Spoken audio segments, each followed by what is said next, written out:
Hypocrisy line one, hypocrisy line one. One of the problems if you decide to become a member of Woke United Methodist, you can only wear the mask for so long. Whether it's the COVID mask, which most of us normal people would prefer you to keep that mask on. Have you seen some of these oak tree worshippers? Most of these people make Jamel Hill look like Miss America, back when it was a pageant exclusive to beautiful women instead of being an inclusive pageant open to anything with a pulse. In public, graduates of Woke U, they pretend to be caring little sheep. We want what's best for the community. Let all immigrants into the country. Free college education for everyone so we can churn out the next generation of useless bums. Free health care. Dan should not have to pay for God's mistake to become Fran. Free housing, free cell phones, free food. Free, free, free. If you remove that sheep mask, you figure out that most of these people are actually wolves. They don't mind free health care as long as it doesn't affect them. Your taxes will go up, the quality of your health care will diminish, but the elites, the rich people, they would remain unaffected. They love illegal immigration, as long as the problems that come along with it remain on the border states. Most of these causes pushed by worshippers of the oak tree have absolutely no effect on them personally. It only affects you. But it's funny how their tune seems to change when those issues they fought so hard for literally end up in their backyard. Steph and Ayesha Curry are strong supporters of Joe Biden. During the Trump administration, Steph Curry refused to visit the White House after the Golden State Warriors won the NBA Finals. Why? I guess because it was called the White House. Steph Curry, he had been promoted to lieutenant commander in the Army Against Mythical Racism. It would be a bad look for him to visit a house described as being white. During the presidential campaign in 2020, the Currys, they publicly endorsed Joe Biden. We must end the mythical racism and divisiveness being promoted by the Trump administration. The Currys love people of all races, except the orange race. I thought it was rather ironic, considering the fact that Donald Trump, who's been in the spotlight for over 40 years? Donald Trump has never been hit with a racism scandal. No leaked recordings, no video. Joe Biden, on the other hand, he has been caught on multiple occasions using racially insensitive language. Yet Steph Curry, the supposed fighter against mythical racism, chose to support Joe Biden over Orange Man Bad. Ayesha Curry, she was front and center discussing what she called the racial inequality and social injustices in America, which I thought was strange since Ayesha Curry grew up in Canada. What the hell would she know about growing up in a supposed racially charged America? Not to mention the fact Ayesha Curry, she claimed that she was not accepted by the black community. Back in 2019, before it was cool to promote mythical racism, Ayesha Curry claimed the black community in America rejected her. Watch it for yourself. So actually growing up in Toronto, I was black. I'm a black woman. I moved to the South, to North Carolina, right at the start of high school, so at 14. Yeah. And there it was like, who do you choose? But I've always loved every part of me, and there it was no, you're gonna go here, you're gonna go here. But then it seemed like my own community didn't want to wrap their arms around me and embrace me, and so that kind of hurt. What a strong woman. I don't know about you guys, but I am just so inspired. Even after supposedly being rejected by black people, Ayesha Curry is still fighting the good fight, making sure her community succeeds. Yeah. We'll see. Steph Curry, he has been a proponent of equality. Ooh, equality. We are all equal. Yeah, we are not equal. You have the ability to make shots from anywhere on an NBA floor. I don't. 3 years ago, Steph Curry was part of a roundtable discussion with other NBA legends. They were talking about what they called subtle mythical racism. For example, if someone tells me I'm well spoken, I'm an eloquent speaker, I take it as a compliment. People of all races, they compliment me all the time for my ability to put my thoughts into words. Now, if you tell Steph Curry he's well-spoken, it's not a compliment, it's subtle mythical racism. Watch it for yourself in this clip, but the most important part, at least as it pertains to this video, is what Steph Curry says at the very end. Pay close attention. It's in the final few seconds. Steph Curry says it very clearly. We need to see everybody as equals. Roll the film.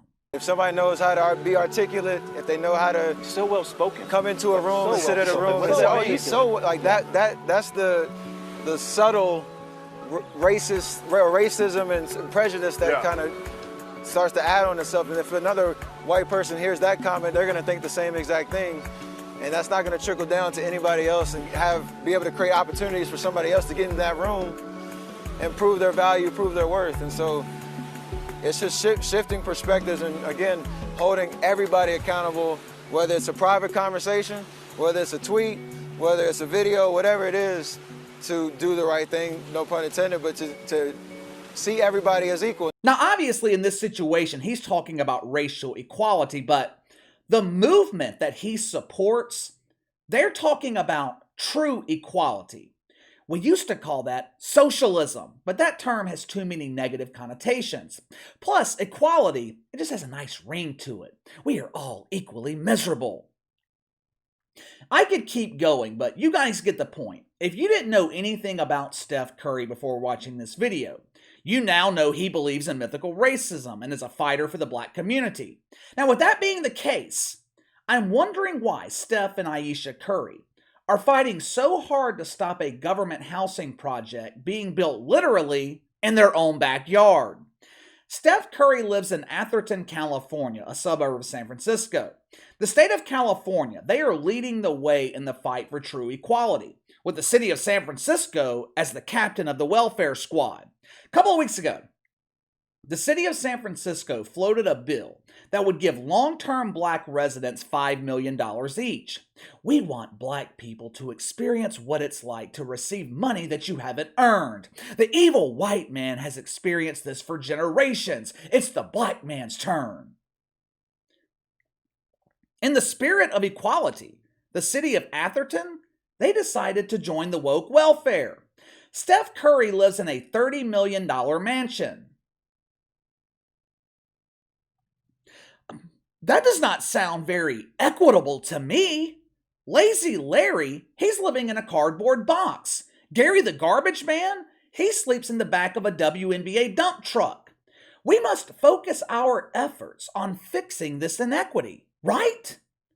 The city of Atherton, they submitted a proposal to build 16 three-story townhomes on 1.5 acres of land directly behind the mansion of Steph Curry.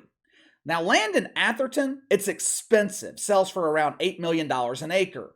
With $12 million being spent on land, the other $18 million can be allocated to building these extravagant townhomes for needy families so true equity can be established. Unemployed Ursula, she can sit on her front porch waving to the 3 Curry kids playing in the backyard. Hell, maybe they'll become the type of neighbors that babysit the kids so the Currys can enjoy a nice dinner date. They can enjoy their favorite woke delicacies. I hear Steph prefers the woke wiener, but they can enjoy it in peace, knowing their kids are properly taken care of. But there's just one small problem. The Currys are against equity. All of a sudden, when equity presents itself in their backyard, the Currys have a real problem with it. Stephanie and Ayesha Curry wrote a letter to the city of Atherton opposing this project, expressing their concerns. They said if the city approves the project, they want gigantic walls built on the property line to prevent their friendly neighbors from peeking into their backyard. That doesn't sound very friendly to me. That doesn't sound very welcoming. It's also ironic that Steph Curry mentions walls. I thought that he supported Joe Biden, who campaigned on being anti-wall. So let me get this straight. You don't want walls on the southern border preventing illegal immigrants from entering the country. But you do want government-funded walls around your mansion preventing the people you supposedly fight for, your own community, from peeking into your backyard. Oh, equity at its finest. I did some research. With the Currys being fighters for their community, yet opposing a government housing project in their backyard, I wanted to know who benefited the most with government housing. According to the National Low Income Housing Coalition, 45% of the residents in public housing projects identify as Black. So here we have Steph Curry opposing housing that would directly benefit the community he supposedly fights for. It also got me to wondering, since Steph Curry is anti-mythical racism, and according to the deacons at Woke United Methodist, the only people that can be charged with mythical racism are those evil white men. So it got me to wondering, who are Steph Curry's neighbors? Who does he choose to live around? Who does he choose to surround himself with? Where does he raise his family? Steph Curry has hundreds of millions of dollars. He can choose to live anywhere in the country, anywhere in the San Francisco Bay Area. He can drive over the Golden Gate Bridge, live in Oakland, which is 25% Black.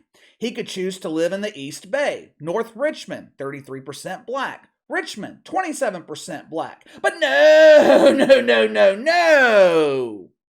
Steph Curry chooses to raise his family in Atherton.